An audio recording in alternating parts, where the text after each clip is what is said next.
Nous sommes ici pour porter un témoignage de paix et de solidarité avec le peuple tunisien opprimé par Ben Ali. On subit une dictature depuis que je suis né, 1987. Depuis novembre 1987.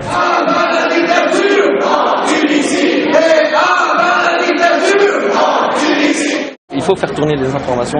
Il y a des vidéos de gars de 14 ans, vous vous rendez compte? Il porte un drapeau de la Tunisie, il est en train de manifester pacifiquement, il casse rien, il se prend une balle de sniper en plein c'est pas des balles pour faire peur, il n'y a pas moyen de... Viser le but, c'est pour tuer, vous êtes bien d'accord? On est ici pour montrer que même si on vit à l'étranger, on est extrêmement concerné par ce qui se passe dans notre pays. De France, on fait un peu comme donc, ceux qui sont à Tunis, surtout Internet, donc avec Facebook, on partage beaucoup les informations, donc on organise des manifestations, des rassemblements, des meetings, c'est un peu la seule arme qu'on a. Ils sont en train de chanter à l'intérieur, je ne sais pas si vous avez filmé, mais ils sont en train de chanter Ben Ali, assassin, Sarkozy, complice.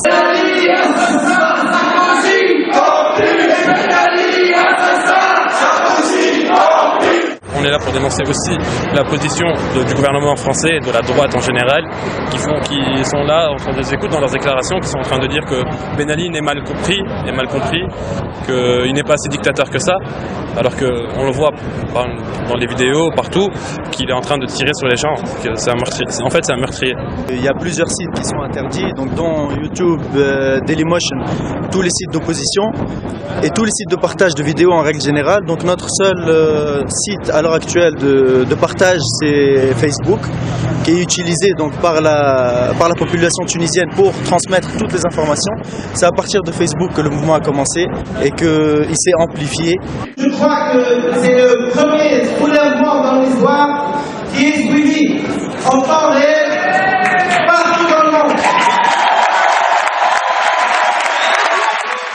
S'il y a un pays dans le monde arabe qui est apte à l'heure actuelle à avoir un régime démocratique qui puisse marcher, c'est bien la Tunisie.